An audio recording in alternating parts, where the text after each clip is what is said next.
that music you hear right there, folks, was one of the most popular TV shows on Saturday mornings for over 5 seasons. And I'm delighted today because we have one of the cast members from that show who was on from 1994 to 1997. Came in and he replaced Bradley Gore and did a tremendous job. And he's also done over dozens of film and theater. And we are honored today to join with us. He played Mark Winkle on California Dreams, Mr. Aaron Jackson. And Aaron, I want to thank you for coming on today. It really is an honor. Oh, thank you so much, Mike. It's a pleasure to be here. So, Aaron, let me ask you first off, when did you decide that you wanted to be an actor? Were you at a very young age when it started for you? It's an interesting story, Mike. When I was a kid, my dad was a radio jock. And so my dad was on the radio. I was sitting there at a microphone one night, and my dad, he asked me, "Hey, you want to come on the mic, kid?" And I said, "Sure." And I was 4 or 5, whatever I was. And so I remember having like that first time I was live on the air with the big, live on or bright red lights. And I fell in love with it, right? And then shortly after, my dad took me to my first audition for commercials. So I was in a commercial when I was like 7 for this company called Waterbed Willie's. Oh, wow. I got to jump up and down on a waterbed and got paid, to be silly, So that was kind of like the first gig that I had, I was at 7. So I remember my dad telling me when I was, I was probably maybe 10 or 12, my dad was like, you can be anything you want to be. You can be a doctor, you can be a lawyer, you can do whatever.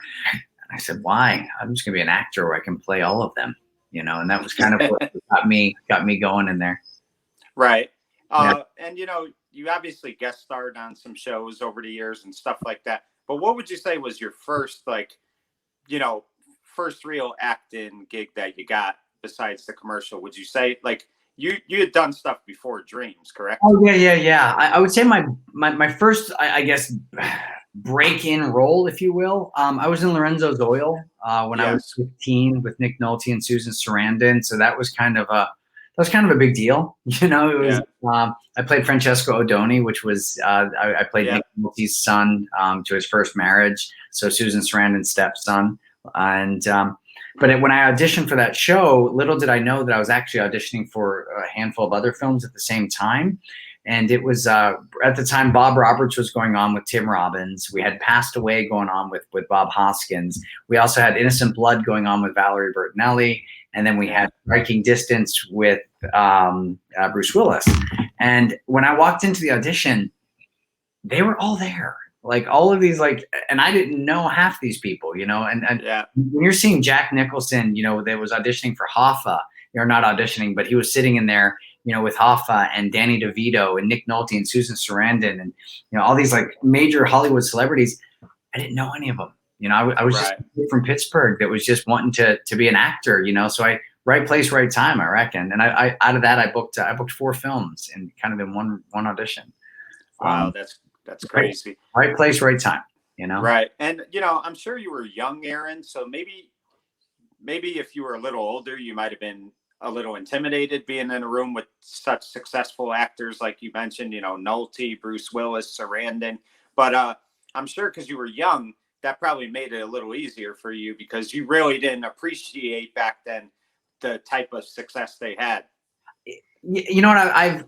I look back on it and I didn't know them, so that made it a lot easier. But I see myself now, even 30 years later, that doesn't affect me. You know what I mean? And that sounds arrogant, and I don't mean it to be. It was just that Nick Nolte. I mean, he's had a blessing of a career. He's had and Susan Sarandon, and they all have. But at the end of the day, we all put our pants on the same way, don't we?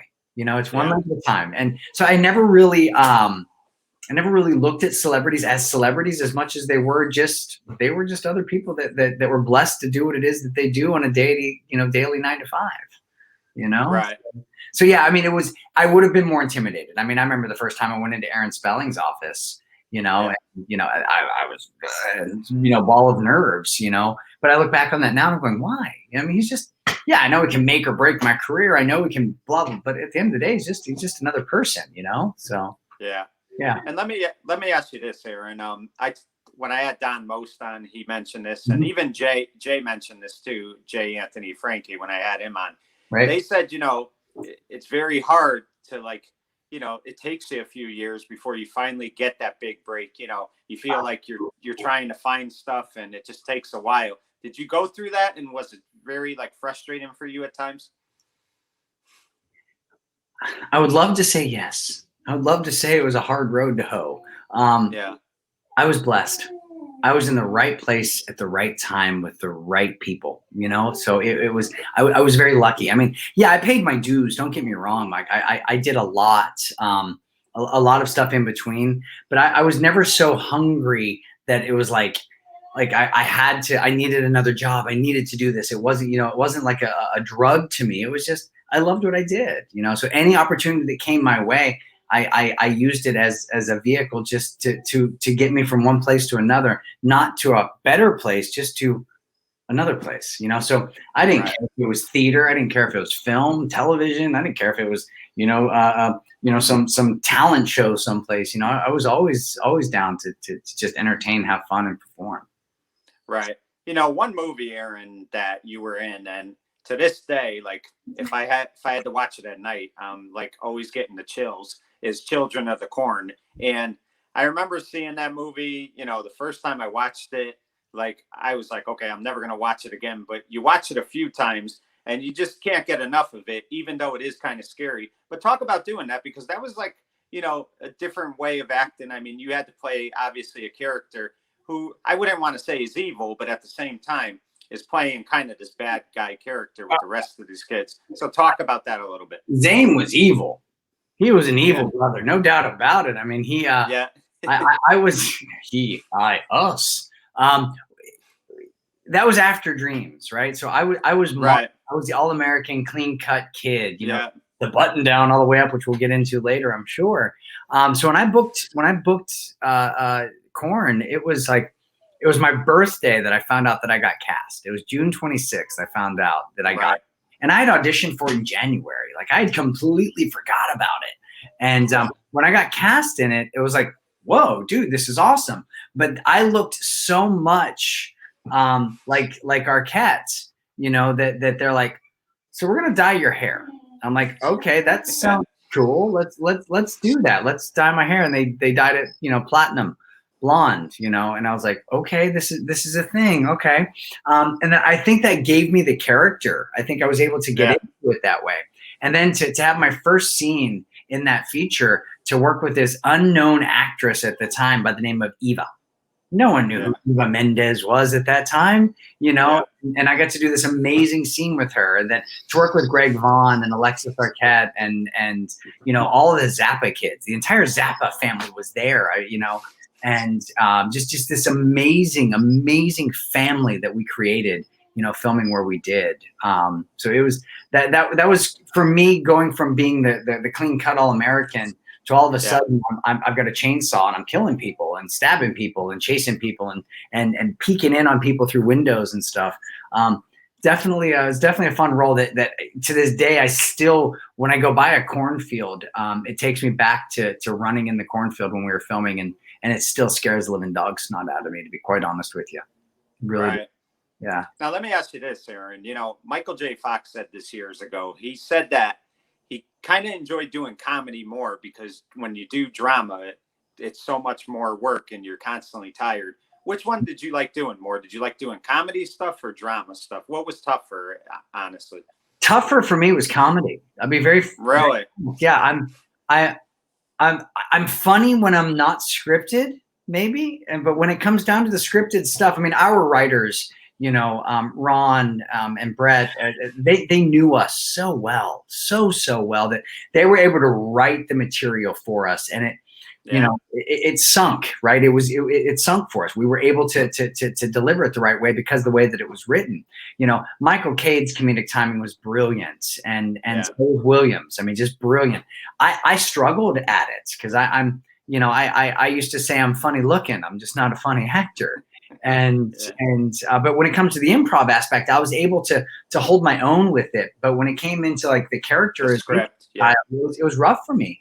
So drama is easy for me. Like, and that sounds crazy, but for me, it's easy. I've had so many trials and tribulations in my life outside of the industry, that it's afforded me the ability to have, you know, that sense memory or that recall of at one time or another something that did or did not happen. So I find drama personally easier to do than comedy, but a well-written comedy, you know, I mean, you can't beat a well-written comedy, can you?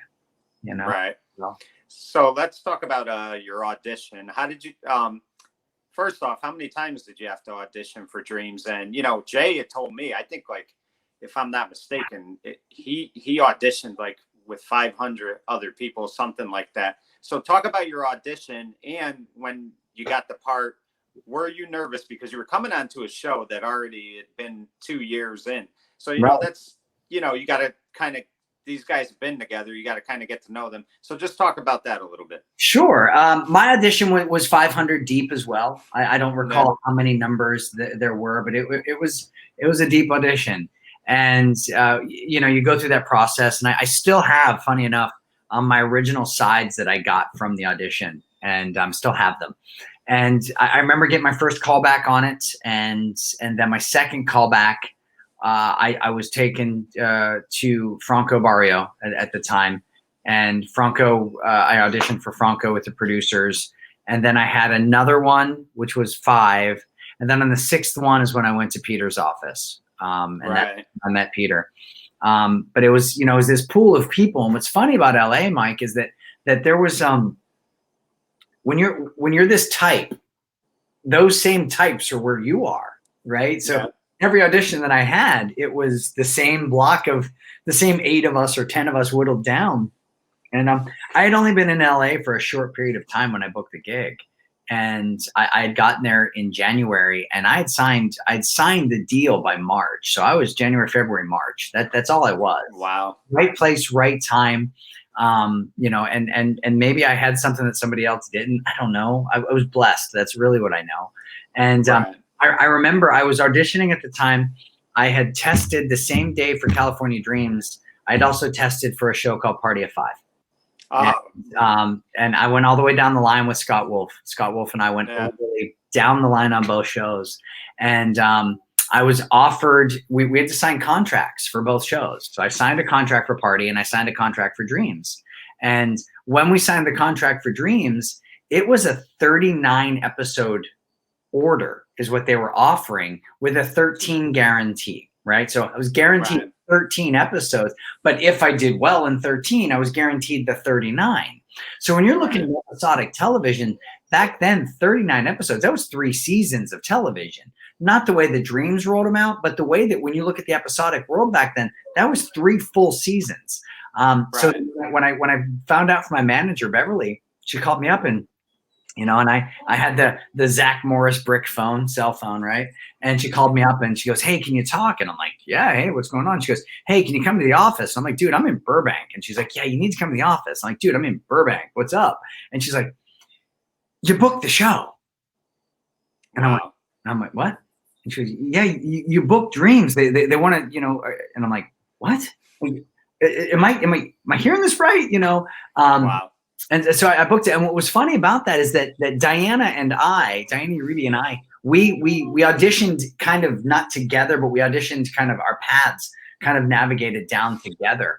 And when we found out that we got cast, like we'd become friends at that point. So we had actually talked that night, and then promotions started happening. Like it was like a week later, we were doing stuff already. So that was, you know, that was the best phone call ever that I've ever made back east to my daddy, you know, letting him know that, yeah, we made it, you know, we did it. And I was so green, Mike, back then, and not that I'm not now, but I was so green that I found out that I was getting a dressing room. Like I thought, you know, I've been in films where you go there and you have a trailer and you get dressed in a trailer and you go to the movie, you know, it's the makeup trailer and you get makeup on and you go. I didn't know anything about studio life. I'd never done a television show. Like I auditioned for 5 shows prior to that. I went all the way down the line on a show called Dawson's Creek. Who knew what that was? Oh yeah. I went down the line on a show called Party of the 5, you know, and then I went down the line on Dreams, you know, and I was in the right place at the right time. You know, I really, really was. I was blessed. I was truly blessed.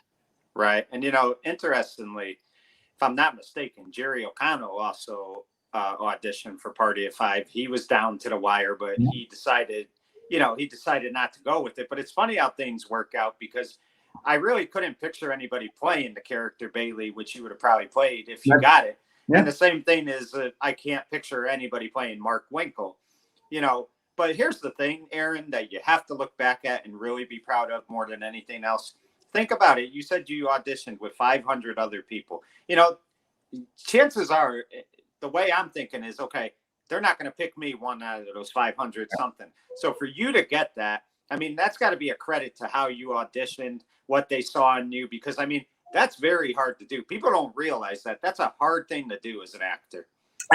Yeah, I mean, it is, because it's you're walking in there and you're looking at, these kids around you, and they're all the same. Like when they had their idea of what Mark was going to look like, I understand that they had what Mark was going to look like down to the shoulder width, and so I was in a room with, at the end of the day, 10 people for the final test, or 5 people, whatever it was, we all looked the same. And for me, my daddy told me, what's going to make you stand out? What's going to make you any different? What do you have that they don't?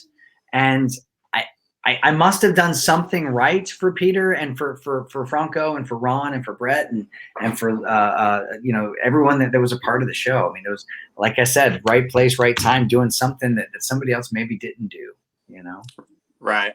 And let me ask you, Aaron, had you ever played music before that show? I mean, you're coming into a show where it's definitely a TV show, but the theme of it really is about a music band. So you're going to have to perform and stuff. So just talk to me about that. Had you ever been in music before that? Let me go backwards first real quick and let you know, I had never seen the show. Right. I didn't know what California Dreams was. I did not know that it was about a band. I knew that the sides that I did were my opening episode of the show, but I didn't know. I didn't know it. So let's preface it that way. Going back to it, I had played drums all through middle school and high school. I was a drummer, still am a drummer today.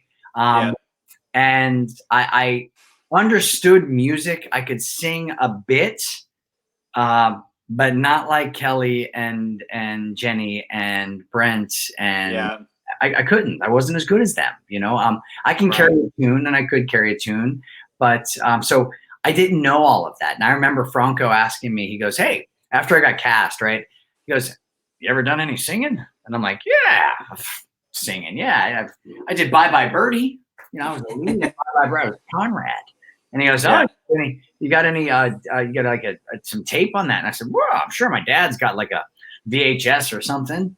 And then I said, "I did You're a Good Man, Charlie Brown." And so I'd done some shows in high school and in college that my dad was able to get this compilation album, if you will, put together very quickly. And I sent it to Franco, and I got a different voice very quickly, And my voice was Terrell was amazing. Like he made me sound like a god. I mean, he was so wonderful as a vocalist. So yeah. Right. And that was something that I could never figure out, and you could probably answer because I'm sure other people couldn't. Brent had always done the opening, the Surf Dudes with Attitudes. Was that you who replaced him with the Surf Dudes with Attitudes, or was that Jay? I mean, I guess it was both of us, actually. Steve did both of our voices, and then we had another guy that had done them as well. So I mean, it was kind of like our voices were so similar that you could actually get away with it. But it was Jay's voice that had started it, and then I came in the chorus aspect of it. And then Jay and I had to sing a couple of songs, live, because we had to do some acapella stuff. And then I know that they kind of tweaked our voices. At least I know they tweaked mine. I know that to make it sound a lot better than what I could. Right. So Aaron, let's talk about your first episode, because you come in right away and they're trying to replace Brent. And, I'm going to get to that in a sec about you replacing him. But just that first episode, you got to do a lot of work with Michael, because, that first episode was about how Michael, messed you up at Carnegie Hall. And, Michael's a funny guy, too. I mean, that character, and you got to give him a lot of credit, because he kind of played a character that came across very obnoxious. And you know, unsympathetic, but he really was, his character really was a caring guy. He just didn't let people in a lot. But that first episode, really, to me, you know, I was kind of upset when Brent left. I was upset when Heidi left the first season. But when Brent left, I was really upset because Brent had a great voice. And to me, he really was the heart of the show those first two seasons, because that's who we identified with. But you really, like, from that first episode on, I really got into your character, because your character, you didn't think you were funny, but you really gave a comedic side to that show that it really needed. And just talk about that first episode. What was that like for you? Let me go back on one thing. I never replaced Brent. I could never replace Brent. Brent did an amazing job. I was just another character that came on the show, right? And so many people have asked me, you know, how was it like replacing Brent? I could not replace Brent. There's nothing what I did, what Mark did was the same as what his character did. Like, I stepped into the role as one of the lead singers of the band. I stepped into the role as being another lead on the show, but I never replaced Brent, you know. And it's funny because we're now 25 years later. Brent and I have only been in the same place one time. Really? All of these years. We met once, and there's one picture to prove it. And that was at the rap party that we did after season 5 was over. And, and, you know, everyone asks that question on Facebook and on Instagram, you know, like, hey, is there any pictures of Brent and Aaron, or are they friends? Do they, you know, is there bitterness? I have nothing towards Brent, and I hope he doesn't have anything towards me, because, like, well, let's keep in mind. Let's keep in mind that this Brent wanted to leave the show, so I don't see how Brent would have any, you know, animosity, because he had chose to, you know, he's been very vocal about it. You know, it wasn't going in the direction that he kind of liked. But you know, the thing of it is, though, we won't say you replaced him, but however, the first 2 seasons, season 2 they replaced. Heidi left, so Jenny came in, and, you know, they had already brought Jay in. He was coming in no matter what. Right. But you get Heidi leaving after the first year, then Brent leaves after the second year. You know, you bring a new cast in season 3. They got to stick around for a little bit, or the audience is just going to give up, because they get attached to these characters. So I think it was very essential that the cast remained throughout the rest of the series. And luckily, you guys stayed together for 3 years. And I think that really helped the show. It was strategic. I'll be very honest. It was very strategic. You know, when Jay came in, obviously Jay came in before me, and then Jenny Kwan came in, and then Diana and I, right? Yeah. And, they had this clique, right? Like William, Michael, Jenny, Kelly, Jay, they were all, they were a posse. Like, they were a family. They were whatever. And then here you got me and Diana coming in, you know, like we're coming in like on this wave of an already successful show. Like, was like, woo, lucky Aaron and Diana. And I thought, and I can't speak for Diana, but I honestly thought that, man, this is going to be a tough road to hoe. Like, they're already established. Like, how are we going to get in with that fan base? You know, and network television is so much about what the audience is, you know, how they respond to you. So it's like, they had a 13 out with us, right? So they could fire me at 13. And I'm like, well, I got to do whatever I can to keep this jam going, right? So, but when we, like, the day one of getting on set, or not even day one, when we did our first photo op together, you know, and the first picture that was ever taken is up with us with that surfboard, and Kelly's laying on the surfboard, and we're holding that surfboard up. And then the next picture was, I had on this looked like a flight jacket kind of button down that had this patch right here, and I'll never forget it, because I was up front, like I was dead center, right? I'm the kid on the block, and I'm dead center, and I'm next to this beautiful young lady named Kelly Packard, and we're standing there, and the next thing I know, she reaches over and she's holding my hand, and like that grin that I had then, that was not fake. I mean, that was like, that was like, man, like, and at that moment, I kid you not, Mike, at that moment, I knew that we were going to be a family. I knew that. Right. Okay, so back to where the whole thing started with episode 1 with me. Episode 1 that aired was not my first episode. Oh, okay. My first episode was actually the Mr. Belvedere episode, where we were doing a flower store. And I'm not quite sure why we shot it out of sequence like that. And I think it was to make sure where my character would have evolved to and how we got there, instead of us having to take him there. So then second episode was my actual first one. And I'm so happy that it was that way, because if you watch that episode, now that you know that we shot them out of order, that is by far my worst episode out of all of them. Like, I'm gonna watch that Mr. Belvedere one now just to see. The first time I walk into the flower shop, that was my first scene on camera. Literally my first scene. And I remember it, and I'll try to reenact it, for you. I walked in there and I was like, hey. I was like this, and I remember our director coming up to me, because I used to raise my eyebrows a lot when I would talk, and my shoulders would be up like this. And he came up to me, and I'll never forget when Pat took his hand across my forehead like this, and he said, "Aaron, relax." And I'm like, all right, cool. And then episode 2, my shoulders were down, and I was like, hey, I got this. Live studio audience and people screaming and all this stuff. It was great. But so episode 1 was the real episode 1, not the first one, but the actual real episode 1, the introduction of Mark.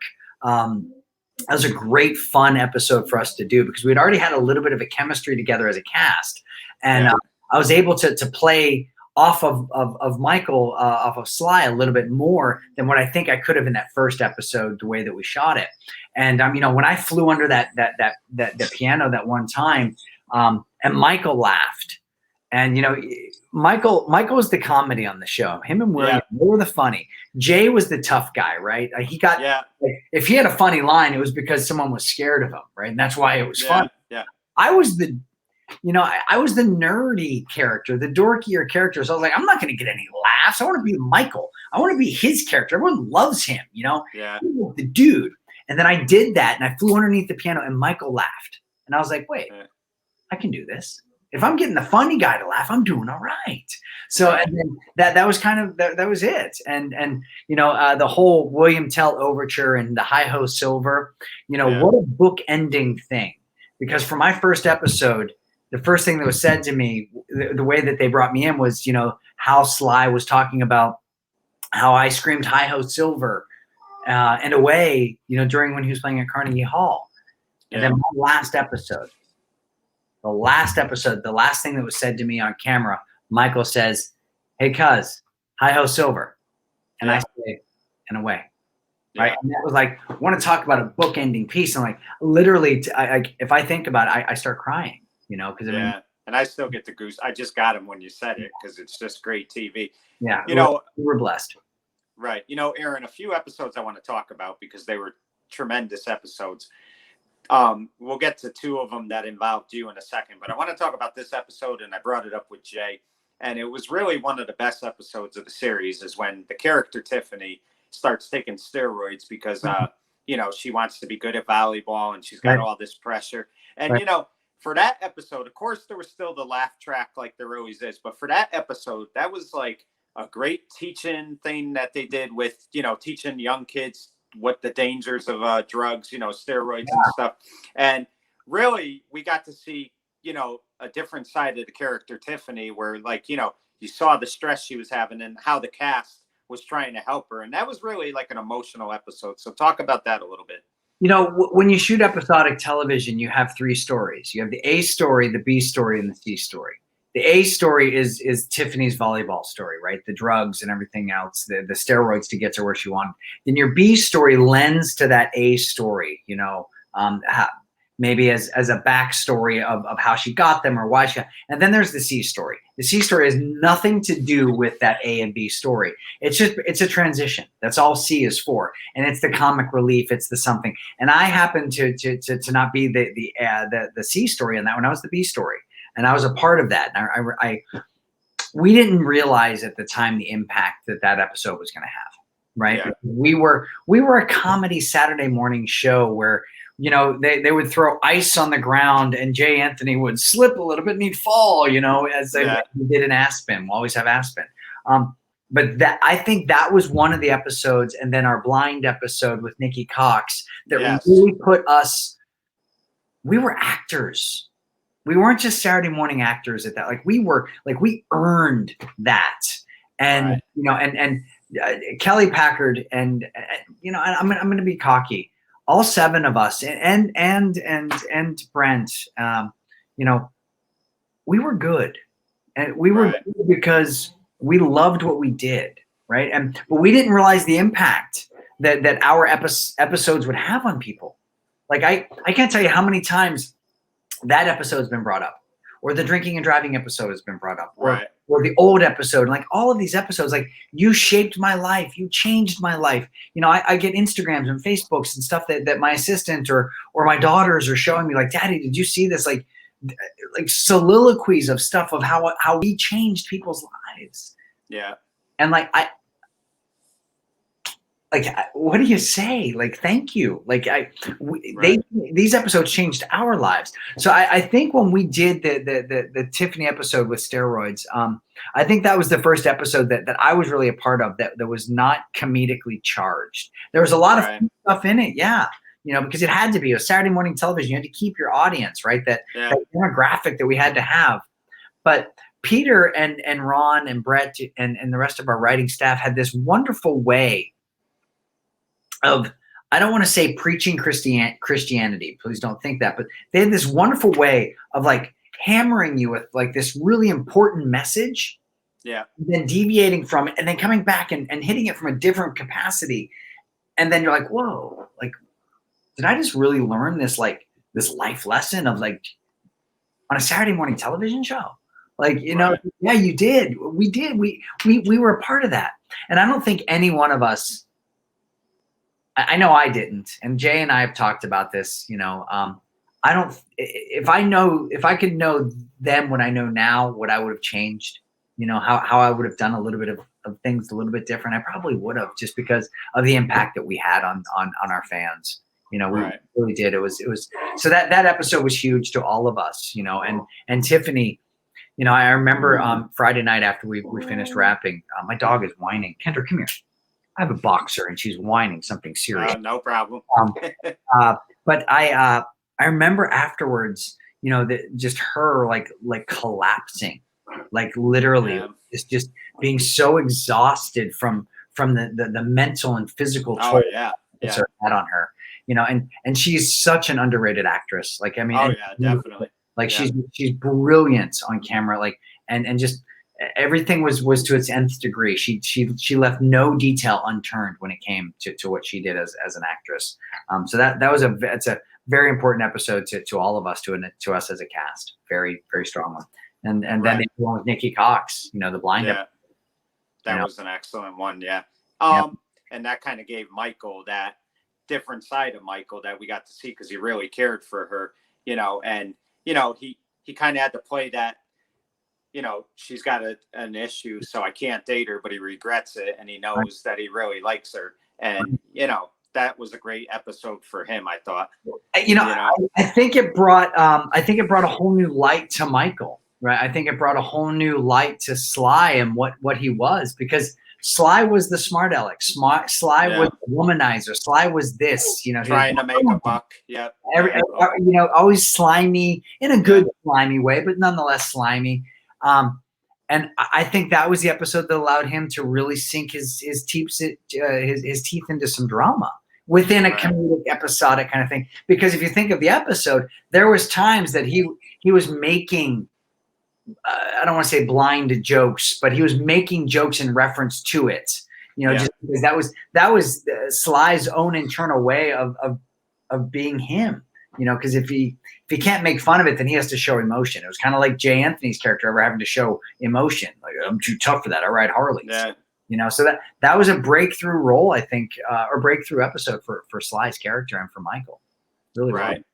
So 2 episodes, Aaron, that really stand out to me about you. Number 1, the episode where Mark kisses Lorena and he has to tell Jake. And, you know, that was a classic song, the way you told him. I'm sure you still remember it word for word. But that was a great episode. And, of course, you brought it up a few seconds ago, the drinking and driving one, you know, because that one, you know, what I really felt bad about for your character in that episode, number 1, you know, he obviously got in the accident and stuff. But when the cast is graduating, you could remember the principal kind of says Mark Winkle's name kind of with disgust. He's saying all the, you know, graduates' names, and then he goes, Mark Winkle. Like, that kind of bothered me a little bit. I think they did that to teach like the audience that, he did something wrong. But those 2 episodes really stood out because it got to allow your character. Hold on here. Where did you go? I lost it.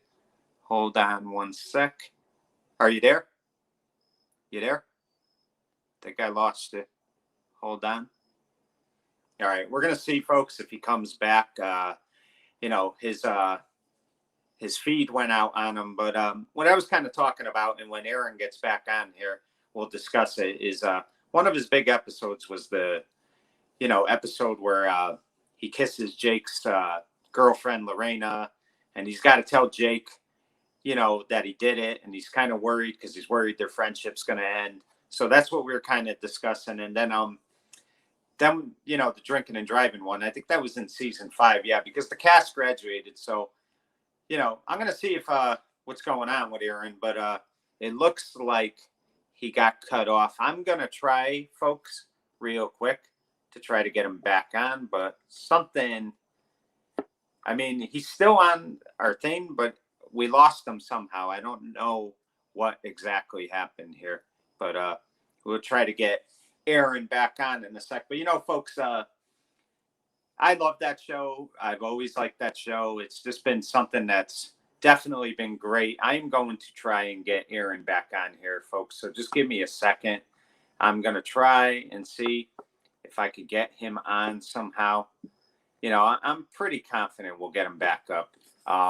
Just something happened here. I don't really know what exactly happened, but somehow we lost him, and we're going to try to get him back on. So just bear with me. I'm pretty confident we could do it. Let me see if I can make this work. And we will see if we could get him back on. Hopefully he'll come back on, and we'll see what happened. Folks, keep in mind that, sometimes Wi-Fi could always kind of cause some issues. And I'm sure that's probably what happened. And, we're going to try to get him back on. I just sent him the link again, and here we go. He's back. Okay, you're back. Ooh. Somehow we got disconnected there, and I was trying to reconnect us. Yeah, so I apologize for that. Your thing kept spinning. I don't, Wi-Fi could be a problem always. So, but what I was saying, I kind of was talking to the audience while you were gone for a few seconds about, the 2 episodes we brought up. But, the one with kissing Lorena, and Mark is worried about losing his friendship to Jake. And then, of course, the drinking and driving one, which I really think, Aaron, that allowed your character to because you'd always said that you felt like your character was like that, good old boy with a good image and stuff like that, that Richie Cunningham type guy. And you got to kind of play a different character. And like I said, what I always remember about that episode is, that principal would always refer to you in Sly as Winkle Good and Winkle Bad. And, he kind of says your name with disgust. And I always remember that. I'm like, okay, well, that's a little unfair here, But I think they were trying to teach the audience that he had done something. And so just talk about those 2 episodes a little bit. We'll start with the kissing Lorena one, the acapella song. I'm going to let my dog in. We're going to go on a journey while I let my dog inside. When I had to kiss Lorena, like I remember that episode. I'm going outside. It's dark. I apologize, people. Look at me. It's outside. In Florida. No problem. But I had I remember that episode clearly, and we talk about the actual song that we had to sing, or that I sang on there. And I kissed Lorraine. No, and I remember Jay Anthony at the time. Jay was never really a method actor per se, but I remember that week, Jay wasn't very nice to me that week. Because I think he thought, or we thought maybe that Diana and Mark might maybe go that direction. Like I think that was what they were maybe alluding to, what the audience would think. So that was a rough one, and I remember, and I got hurt in that episode. Because if you remember, I went running away from him. I jumped over the bar, and then I climbed up the ladder on the top of the loft. Well, the second time that I did that, I bit it 6 ways to Sunday. Like, I mean, I face planted because I did like this monkey leap over the thing, and I overestimated or underestimated or something, and I just went all the way over it and didn't get on to the bar the right way to catch the ladder. So that was quite comical there, in front of a live studio audience, mind you. So yeah, that one was rough. But I think my episode with the drinking and driving, to get away from the comedy side for a second, that was a hard episode. That was, and Principal Blumford, you say good Winkle, bad Winkle, and that was kind of the thing. And that was the one time that I was the bad Winkle. Yeah. That was the one and only time that I was the bad Winkle when it came. I was always associated with Sly because I was a Winkle, but that was like, as the boy that was in that moment, like when he said the good Winkle and the bad Winkle, that he was talking directly to me. And my interpretation at the time of Mark is Mark worked so hard to be so good and upstanding and such a wonderful young man that when he let somebody down, that was a big deal. And then more importantly to do that to another human being and drink and drive, and for Tara to get into that, that fake accident that she did and have a punctured lung and everything else. And like, that made me, and still to this day, I started a company after that episode for that reason. So other people they'd understand the effects of drinking and driving, and I use that episode to show that that's a part of my speech, but that was my number 2 favorite episode that we shot. Like that was just that was definitely my number 2 up there. Maybe, close, maybe a 3. I don't know. Because Aspen was my favorite show to film. We'll always have Aspen. That was my, that was my swan song as an actor on the show, if you will. That was for me. But I don't think we realized, going back to the drinking and driving, I don't think we realized the effect that would have, and what people and how they viewed California Dreams. Because you figure, we never had a death. We had, Jake's uncle died from cancer, smoking, which got Jake to stop smoking. And then, you had Tiffany with the drugs, and then we had the I don't want to call it racism per se, but we had the episode about racism, and William's character, season 1, season 1. And so we hit all these like really amazing topics that can be done in a comedic way, but hit the message, right? And the audience can walk away and find that, oh wow, this is a problem. This is something that we need to discuss with our kids and discuss with our families and with each other. And so I think every one character had one of those episodes, that was about that, and family heritage with Jenny Kwan's character, and the drugs, and then the old episode when we all got to be dressed in old, and then the Victorian episode that we did. There were so many that we did that really, educated us as a cast about life, not only our audience, Right. And Aaron, just back to the episode a little bit when you kissed Lorena. Now, luckily that's all it was a kiss. But one of the things, I was a big fan of the show Beverly Hills 90210, and one of the things I really hated was when they did the whole storyline where the Dylan McKay character cheats on his girlfriend Brenda with Kelly, and Kelly is supposed to be Brenda's best friend. Right. And what I don't think like the producers realized about that is that me as a fan, and I don't know how other fans felt, but I could after that happened, every time I looked at like the characters Kelly and Brenda talking, I never felt like they were true friends anymore after that. And I thought that was a bad idea. What is your feeling on that when TV does that? I know they do it because it's part of TV, but I thought it was a terrible idea. Well, I agree with you, Mike, that it's to me, it's a bad way to take a show. But why do we do it? Because that's what happens, and the audience wants to see that. They want to see Dylan, they want to see him at odds with somebody else. They want to see Michael and Jay fighting with each other, or Ross and whoever for friends. Like that's what the audience wants to see. But I like real life situations, and if you're going to apologize for somebody or apologize for an action in which you've created, then make that apology real. Yeah. I think we lost it again. Hold on. I think we lost him again. He should come back any minute, guys. It just, let me see here. For for whatever reason, we lost service again. Let me see if I could get him back on. Let's see. I do apologize for this, folks. Sometimes this can happen. I mean, you know, when you do these remote, you know, it's like anything else. There's always a chance this could happen. But, you know, I think we'll get him back on in a sec. It just, let me try something here. And we should have him back on momentarily.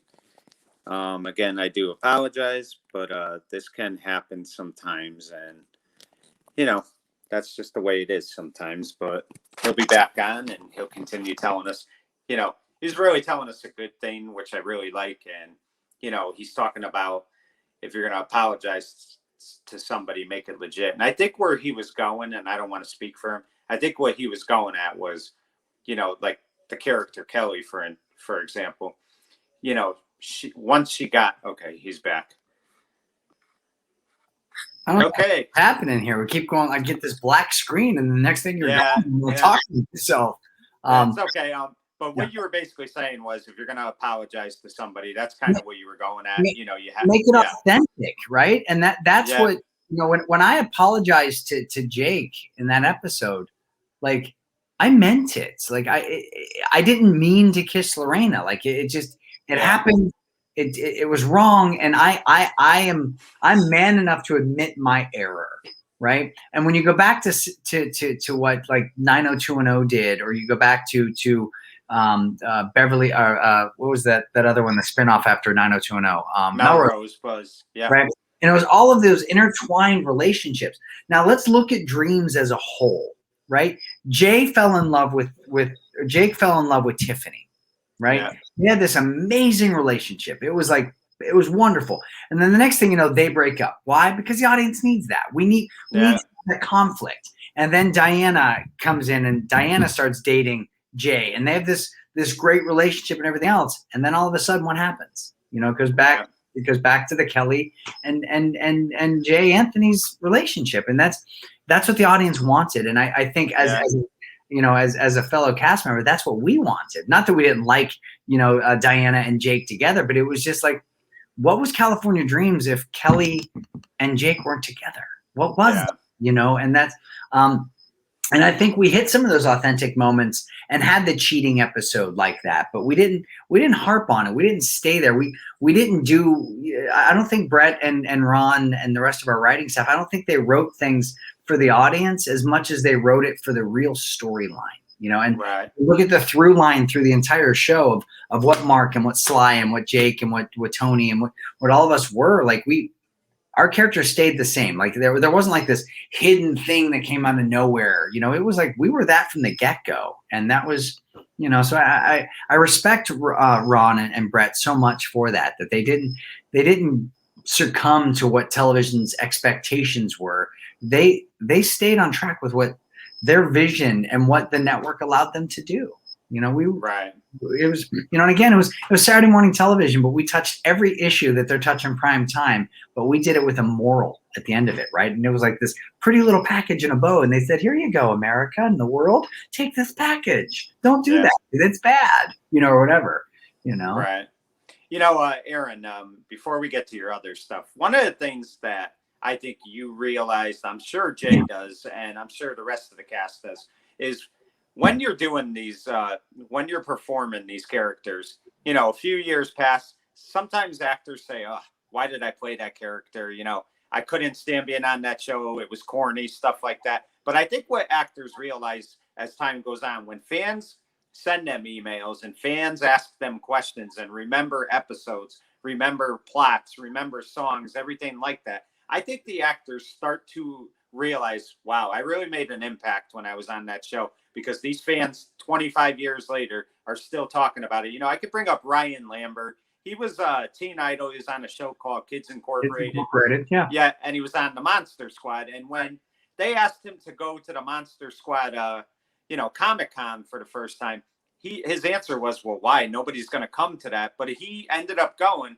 and the place was packed. And then he really got a new appreciation for doing that movie that he probably didn't have until he got that invite. Do you feel that same way as time goes on? Like, do you appreciate it more? You know what? No, I never underappreciated it when I had it. I'll be honest with you. Like was it corny television at sometimes? Of course it was. It was Saturday morning, but like I appreciate it equally as much now. Yes, but I think we as a cast, you know, we loved our fans and we loved what we did, and you know, I think a lot of us were you know, we were unemployed prior to taking on the show, and we got employed with an amazing family. So I appreciate it now, and I don't think we realized then what we know now, right? That the effect that we had on the people. So I do appreciate it in a different capacity now, you know. But I think we definitely all respected the entity that we had and the job in which we were hired to do. And you know, at the end of the day, Mike, I was paid to have fun, you know. And exactly, like 25 years later, you know, 25 years, Michael and I can pick up the phone and we're in the exact same love-hate relationship that we had 25 years ago. And it's a wonderful relationship, but Michael would pick on me and I'd pick on Michael. You know, I can, William and I text on a regular basis, Dr. William, you know, Dr. Joe. And you know, talk about it, you know, William. I mean, to this day, you can watch any California Dreams episode.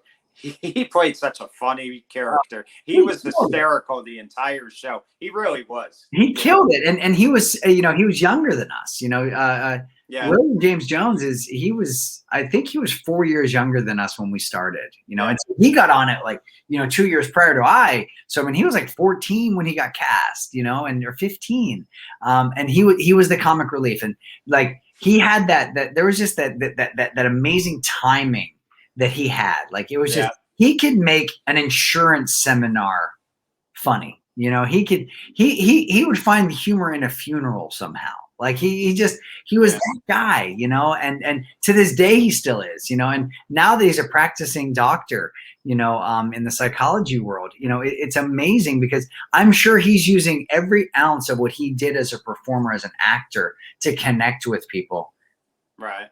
The same way he is as a doctor. You know, and there's this wonderful little thing that he just put up on Facebook not too long ago of one of his seminars that he went to and he spoke at. And you want to talk about eloquence. You want to talk about just captivating, you know, the young James Earl Jones that he is. Like, just, he has that voice you just want to listen to. And you just want to like, okay, I'm going to do that because you said to. I believe in that, you know. And but yeah, he was the comedic backbone of the show. Him and Michael, you know, Michael really was.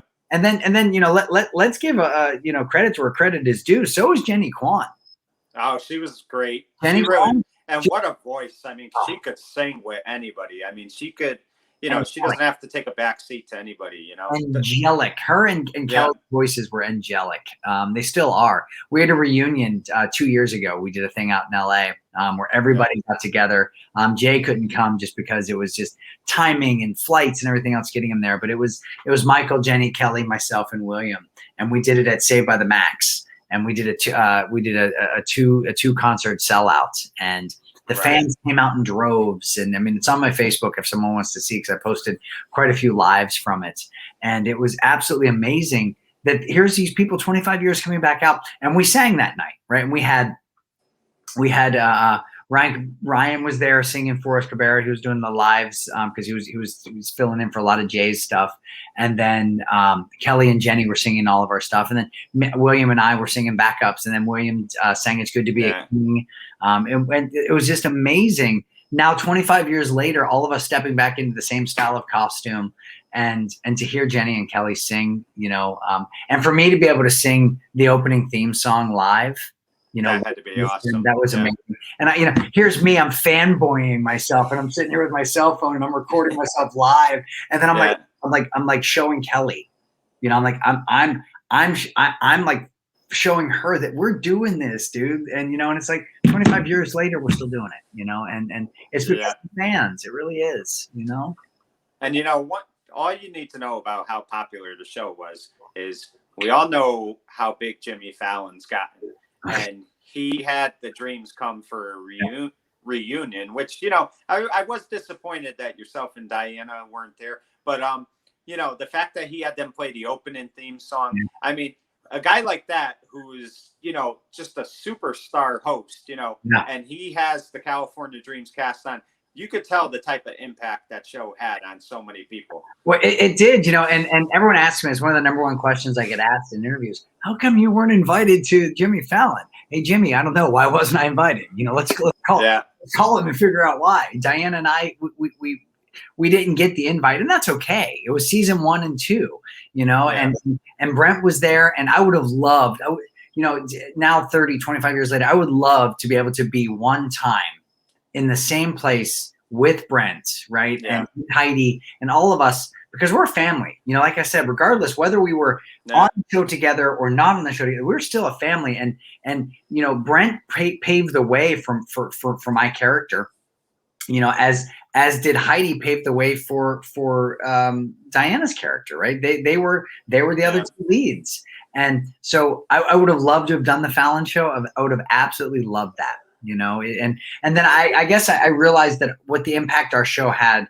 I was watching Saturday Night Live one night, and there was and I forget the rapper that was there doing it, but you can Google. They actually have an episode of not an episode, excuse me, a picture of California Dreams, because they worked it into a rap about the 90s. And here we are, and it's the surfboard picture with us leaning against the surfboard. And I'm holding it up with and Kelly's laying on it and everybody else. And we're on Saturday Night Live. Like, they made a reference to us on Saturday Night Live. It doesn't get any bigger than that, And again, we didn't realize that 25 years ago. We had no clue, no idea. Right. And the thing is, Aaron, is that Dreams was brought in for their first season was the final season of the original Saved by the Bell cast. So NBC Saturday mornings, they knew they had to bring a new show in, and they were smart because they brought it in when it was the final season of Saved by the Bell. They had it on right after Saved by the Bell. But NBC really needed that second show to kind of, break through. And California Dreams really did, because here's the bottom line, okay? If you're not doing good, if you're not getting an audience, it doesn't matter if it's a Saturday morning show or prime time, you're getting canceled. And the fact that it was on 5 years, and 5 years was fine, because at the end of the day, you guys were getting older, and I don't think the show ended because of ratings. I think it was just the producers decided to end it, but that really helped NBC bring on more television shows on Saturday morning because of Saved by the Bell and California Dreams. Well, Bell was, we always call it that was our flagship. It's what I've always called it. Like, if it wasn't for Bell and for Zach Morris and Mario Lopez, I did one character and one real person. But if it wasn't for what Peter did back then, Dreams wouldn't have happened, right? I mean, that was our flagship, was Bell. Good Morning Bliss, that turned into Saved by the Bell with Dustin and Mark Winkle and Mario. And Definitely, and so, I mean, like we came on right at the end of their success. We rode the coattails of that, or Dreams did. And then all of a sudden, there's these other 5 shows that were riding our coattails. Yeah, Hang Time, USA High, One World, and then you go on to look at Sweet Valley High. Yeah, go on and look at the superstars that Peter Engel has made. Just for a split second, Mark Paul Gosselaar. Look where he's at now. Look at what Mario Lopez is doing. Look at what Tiffany Amber Thiessen went on to do. Look at what I can never remember her real name. Jessie Elizabeth Berkley. Right. Yeah. And you look at that, and then he had Tara Reid on our episode, Nikki Cox, and then Stacey Ferguson, Leonardo DiCaprio was on Saved by the Bell. And then, and then after Bell and then Dreams comes, then you have Hang Time and USA High, and Anthony came out of that to went on to be on Blackish. Just Peter was a genius at what he did, truly a genius. So we rode that coattail. But yet we were a separate entity. Like, our audience space was the same, but we brought something, I think, selfishly, as a cast, I think we brought something to the audience that Bell didn't have, right? And music's everything, because so much is told within music. And we told, a recap of an episode in one song. or Yeah. we opened an episode with a song that told the storyline. And I think that's one of the reasons the audience gravitated. If you look at the Partridge Family, that was a huge show back in the day because it was something different. The Monkees were something different. So we were the 90s version of the Monkees. That was awesome. And I'll be honest with you, I know, like, I think Brent had said at times he thought the songs were a little cheesy. I thought the songs were great. I could still listen to them. You talk about Kelly's voice. I mean, that song, Heart Don't Lie, is a great song. And, Jenny with Mama Said, another great song. And then, even the song that you guys all sang together, Do Something, I think it was called, that, It Must Be Love. Those songs were just tremendous. I mean, to me, I know, like, if you're branching out in music, you find these songs a little cheesy, but as for fans, the music was awesome. Well, if you look, we were boy bandish, if you will. We were NSYNC-y. We were, LFO. We sang that style of love song thing. Take It Higher was one of the best songs I think we ever absolutely did. And the song that I sang during the We'll Always Have Aspen episode. I mean, that was just. It's when you're talking about a love song and a love ballad. And then our final episode, I'm Glad I Was There. I'm so glad, like that was that song. Like my daughters, both my daughters are graduated high school now. They're both, my oldest is getting ready to graduate college, and my congratulations. Thank you. And for my daughter's graduation video at high school, we played I'm Glad I Was There, and like we put together this whole PowerPoint with that song, with all of their school pictures, because like when you break down that song and listen to the words, like get rid of all the synthetic and get rid of all and just listen to the words, like that was dreams. That was for me anyway, and I can't speak for the others, the other 9 that were part of the family, but or 8. That was everything to me. Like it was.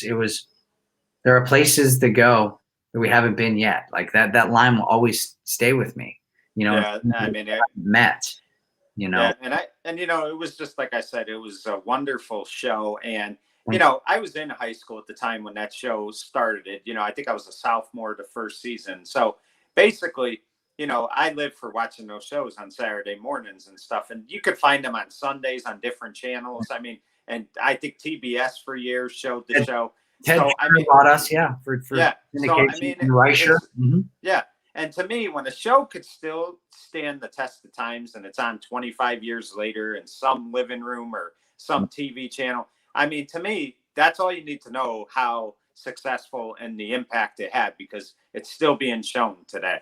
Well, it was the fans that kept us there, and it's the fans that keep us there. It really was. And our writers and our amazing staff that work to make us, do our jobs and to allow us to create, it's an art. It was an art. We created an art. And if it wasn't for the rest of the Michelangelos that were in our studio, we wouldn't have been able to do what we did. We were a team. We were really a team. Right.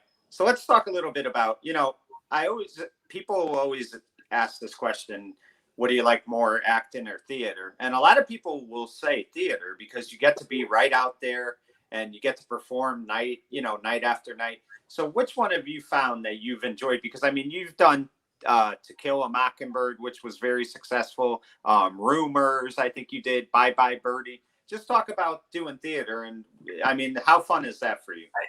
There's nothing better than a live audience, right? That it's that feel the energy in the room. If I mess up, how do I cover? If I mess up on television or on film, it's take 2, take 3, take 4. If I mess up on stage, I got to figure it out. My cast got to figure it out. We've got to figure it out as a team, as an entity. If I could write the ticket, if that's the question of like what I would rather do, and take paychecks out of it, what if I could choose one or the other, and I was guaranteed that path, I'd probably say stage. Because and it's the camera's not forgiving, right? The camera doesn't, when the lens is right there, and if you get big eyes, the camera sees it. Stage is a little bit more forgiving that way, but it takes a lot more to convey a message that way as well, because you got 180 rows back, So that person's in the back row, that paid, $500 to sit in that back seat versus the person sitting in the front row that paid $3,000. That person in the front row and the back row deserve the exact same performance. So like you got to play to your back of your house. Excuse me.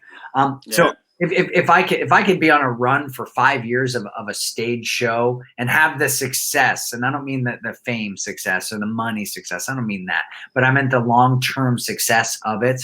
I would take stage in the right show in a heartbeat. I love film and television. It's an easier road to hoe, film and television, because you go in, you rehearse a scene for 5 days or an episode for 5 days, and you film it on the 5th day. Then you go back in and you table read, and you do it again on Friday and Monday, Friday. But when you're doing a play, or a musical, you're living in that. You're rehearsing it, you're blocking it, you're developing it, you're doing all that, which is what we did. If you think about for Dreams, we did that over the course of the 5 years.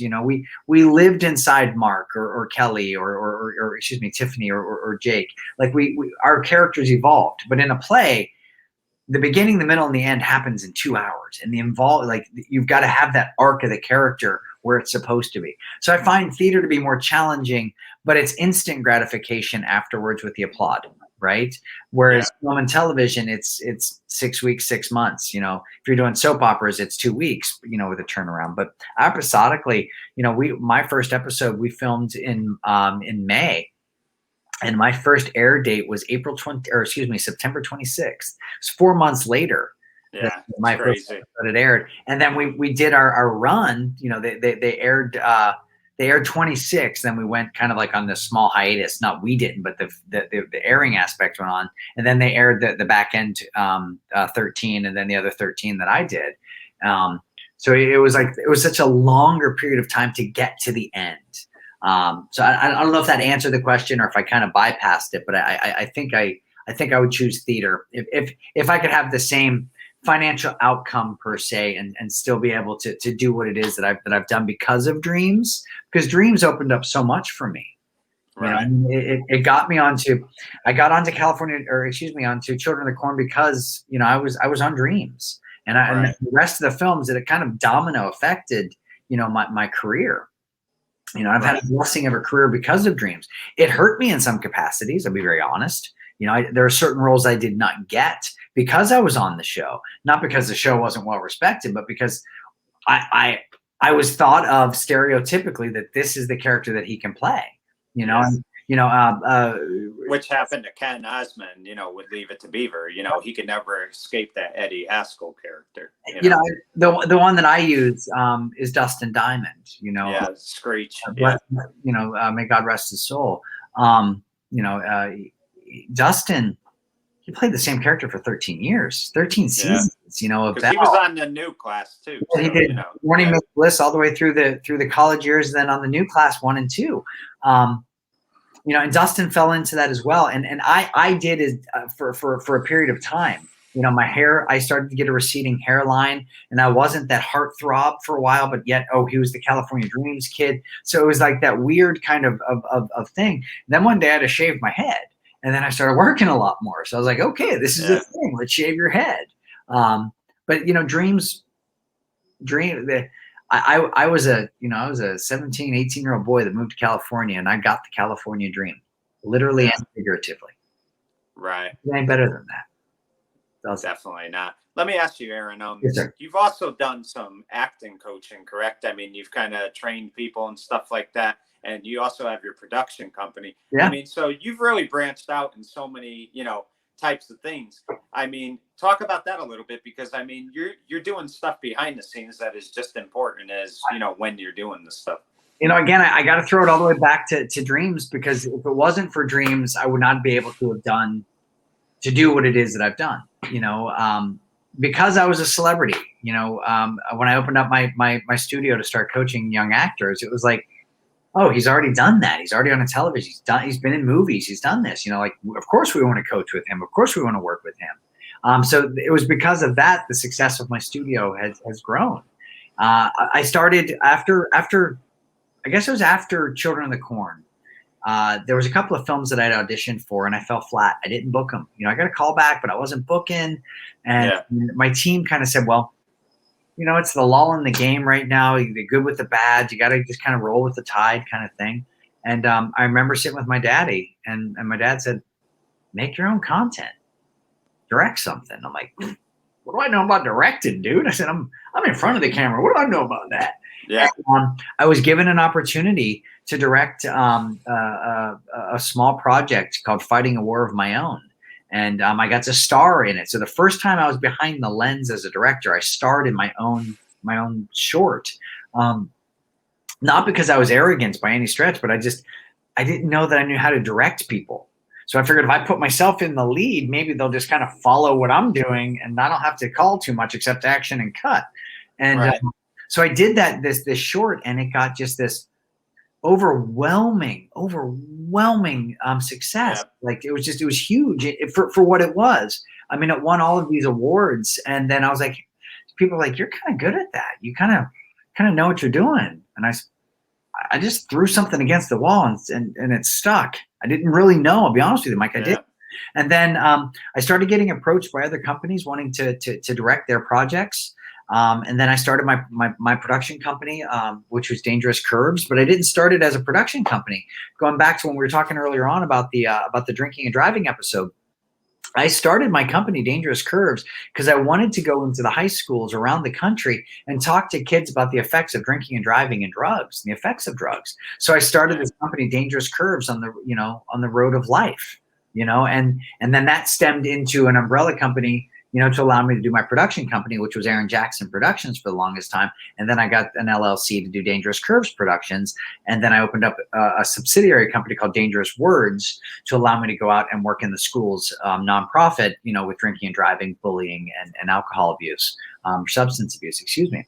So it all just kind of like came into this package. And so I try to do all the films that I'm directing and that I've been blessed to direct.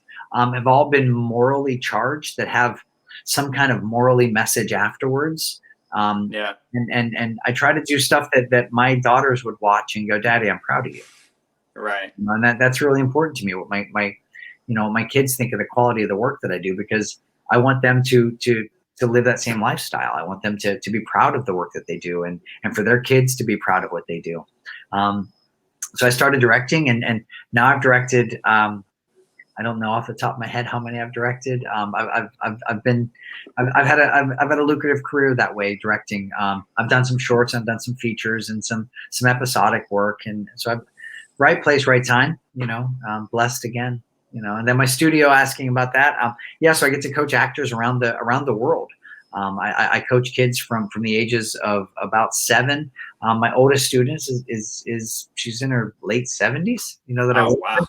And I work with from celebrities down to newbies, and I'm not one to name drop, but there's quite a few, celebrities that are out there that I work with on a weekly or biweekly basis that are on episodic television that are still coaching with people, because it's important, like we're a master at our craft, but we're a student of it as well. Right. Just because we're working doesn't mean we know everything. So we work, we work towards the craft. And so I do that. And then I'm a school teacher.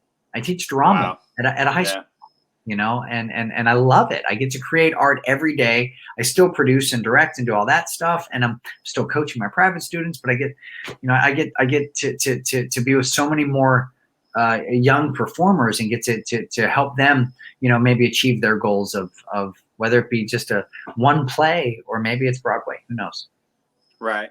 Aaron, talking to you and talking to Jay and Donnie Most, I've had you 3 on probably within the last 2 months. And the thing that's been so remarkable and so, rewarding to me is the fact that you guys really appreciate the types of work that you've had. And that's for a fan, because a fan really appreciates the shows. They appreciate the characters, the actors. But like I said, sometimes actors don't, they don't really get it like the fans do. And what I mean by that is they're always working, and to them, okay, yeah, I was in Children of the Corn, but big deal. I've been in this or I've been in that. It's just a job. But you guys really seem to appreciate not only the work you've done, but the fans as well. Like, you really get what it is, because you guys once were us, where you were just, regular people, and you still are. You're just behind the camera a lot. do you really look at that and appreciate the fact that the fans are a big reason why you guys are successful? Yeah, yeah, of course. I mean, I don't get recognized nearly as much as I used to. I still do. There's still like there's the diehards now that Yeah. that might see an Instagram post or something and see that I'm someplace, and then seek me out, find me to say hello kind of scenario. But the fans are why we are what we are, and I would do it all over again. There's nothing in my 25-year journey as a performer, as an entertainer, that I would change. I might, I might try a little bit harder on an audition that that maybe I kind of thought, that I was a little bit better than I was at that moment. But I wouldn't train dream. You couldn't give me all the money in the world for dreams. Right. That's my second family, Right. and I look at my studio right here, and I've still got the original drum head from my first season on the show framed, and I've still got my cast picture that Peter gave us, from when we were right when we first started, and I've got DVDs sitting over there, and I've got small little photos, and like I have the Sharky's menu right there, like there's the Sharky's menu. Oh, that's awesome. That really is awesome. And it's like this is I'm a fan of the show as much as I am, a cast member, and it's because it's my life, it's my journey, and I would not under any circumstances trade it for all the money in the world, Right. And one of the questions I was going to ask you towards the end, but I think I know the answer, so I'll ask it now. Like in sports, somebody goes to the Hall of Fame and they've played on a few teams over the years, and people always wonder what cap they're going to wear when they get in the Hall of Fame. A good, person as an example would be probably Carlton Fisk or, Greg Maddux, who both had success with two teams. You've done so many things in your career, but I think it's safe to say if you were to have a Hall of Fame plaque on your career, I would think the cap you would wear would be California Dreams, correct? And the jacket and the shirt and the shoes and the socks and everything else that went with it. And again, it's not because it was my first, because it wasn't my first, but it was my first love. Right. You can truly say that, and for us 25 years later, like, we don't talk every day. I don't live in LA anymore. Jay lives in another country, and William's a doctor, and Kelly's raising her family and riding horses, and Jenny's doing her jam, and we don't know where Diana is. I think she's just resurfaced. She kind of went MIA for a long period of time. And we don't know why. She just did. But we all birthdays. Christmas, Halloween, like we all reach out to each other. I just the other day it came up on one of my feeds, on my pictures, and it was a picture of me and Jenny Kwan, right? And I just texted her. I'm like, dude, I really miss you, sister. And she's like, dude, I miss you too, man. Like, it's like we're family. And Michael and I talked last week, or 2 weeks ago, and then we talked on his birthday, and he called me on my birthday. It's like we're a family. So yes, I bleed California dreams. They say you bleed blue, you bleed whatever. I bleed California dreams. I do. Right. And you talk about being a family and stuff. Now I brought this up to Jay, and I think you saw it. I've said to him, if the opportunity came to do a podcast about the dreams episodes, would he do it? So here's my thing to you. If you had that opportunity, would you do a podcast with Jay? Because I think it would be great. I would do it in a heartbeat. For two reasons. One, just to be able to talk with Jay for a long period of time. And he's a great guy. He really is. And Jay learned. I learned so much from Jay, and Jay learned so much from me. We had a strong. Jay and I had a really strong relationship. I think we both. He came from Maryland. I came from Pittsburgh. Michael came from New York, Jersey area. But Jay Anthony kind of and I had the same the same path kind of scenario. And we both were like, he was the bad boy on camera, but not as bad off camera. And I was the good boy on camera, and I was the bad boy off camera. I rode Right. Harleys and I full sleeves of tattoos, and they're covering up when they're taking my shirt off. They're covering up tattoos on my body because I had them when I was on the show. You see any picture with me without my shirt on that show, you don't see a tattoo. Right? Yeah. Thousands of dollars that they had to pay to cover them. But Jay and I had this wonderful. We used to run back to my dressing room and we'd play Sega Genesis and we would play Mortal Kombat. Oh, wow. We'd Yeah. hang out on the weekends, and then all of a sudden our show got canceled. Like it was just like, bam, you're canceled. We kind of all knew it was coming. We knew, but it just got canceled. And it was almost like something died, obviously, literally, the show died. Yeah. But it was hard for us, I mean, I don't think at first we realized that it was going to be as hard as it was, because we thought, well, we're just not going to be at work together every day. We're still going to hang out. I was married, and kids happened, and then I moved to Florida. I was like, I didn't like the LA lifestyle. It wasn't because I wasn't working. I just didn't like LA. I met a beautiful girl on a bus at the time and got married to her and had a couple of kids, and then now 25 years later, we have 2 children. We're not together anymore. We're still a family though. But my family's here now. So now I fly back and forth to LA to work. It is what it is. It's just a much bigger backyard, isn't it? Yeah. I really believe, though, fans would really get into that. And, I think it's something that I've seen so many podcasts with like different shows, to see a reboot happen of the show. I don't know if that would be possible because guys are living all over the place, it'd be hard. But I definitely think a podcast simple as what you and I are doing tonight is definitely something that could happen. And I really think that fans would love that. And I really hope we see that one day. And Jay, if you're watching this, I'll text you, but I would love to. Like I would love to sit down and just do an episode each. We're calling an episode, and it's been 25 years. But I don't think that there's not a moment that I don't think we're going to remember. Well, I've had you both on, and you both have remembered every word for word, and that to me just tells me the appreciation you had for the show, because I mean, to remember everything, I mean, you're talking 25 years you've done. I think you did 41 episodes. I mean, that's not easy to remember that stuff.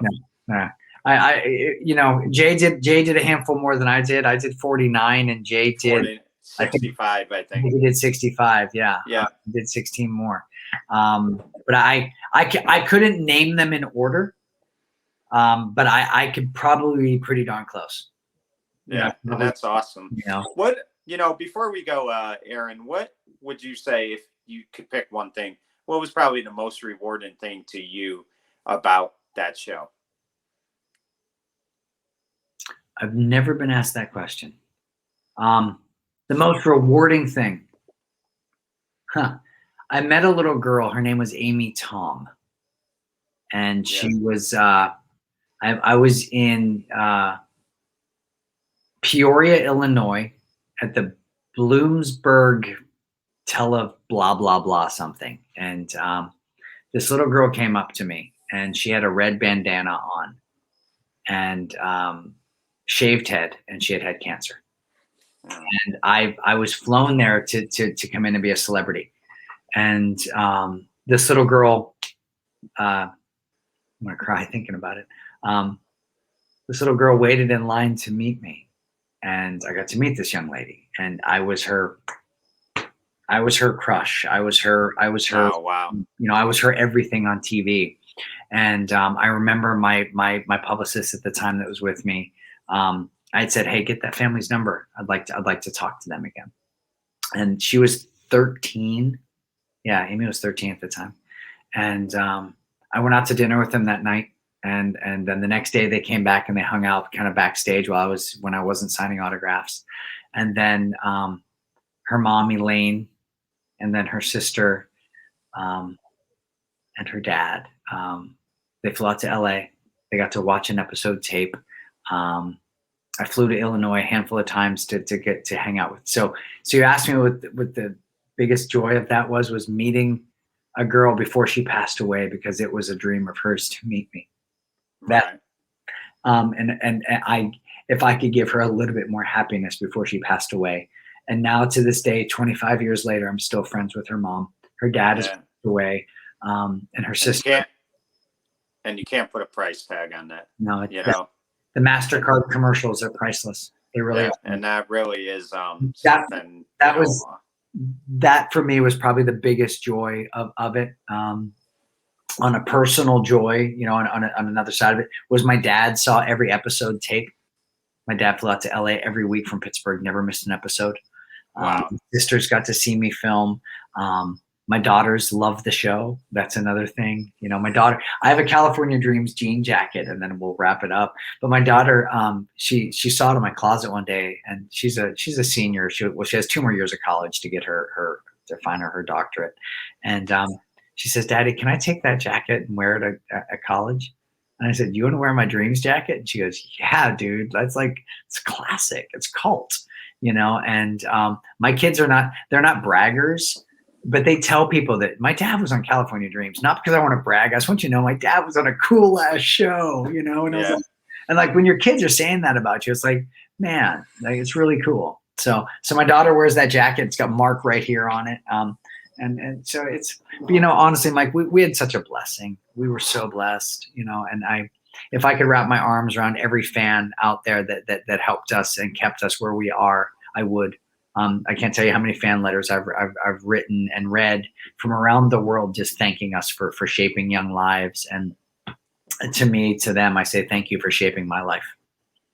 Well, Jay, I've been called these things. I'll take Jay all day long, Well, Aaron, honestly, for me, this was an honor because I grew up with that show, as I said, and like I said, when Brent left, it was tough for me because I loved his, performance and stuff.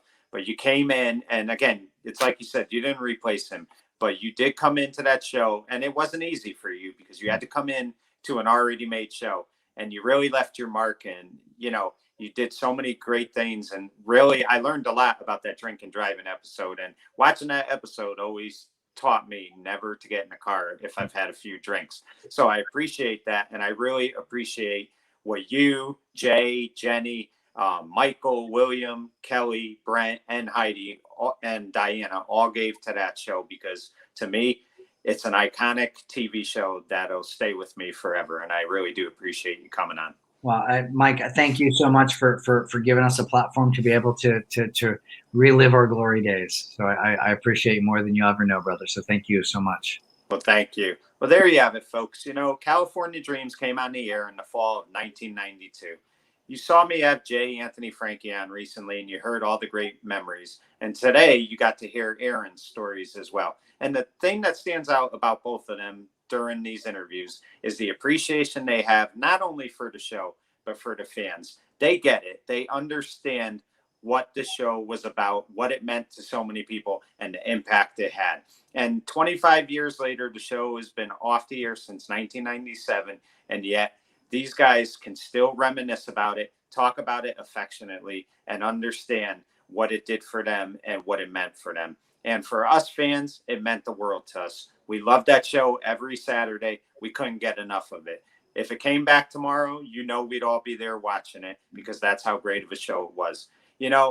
We always, want to meet people that we grew up watching, and we always hope they're everything that we saw their characters be. Well, I'm not sure how everybody is, but just talking to Jay and Aaron, I know that they are everything I would hope they would be. For TV's Unsung Heroes, I'm Mike Kenichi saying good night, everyone.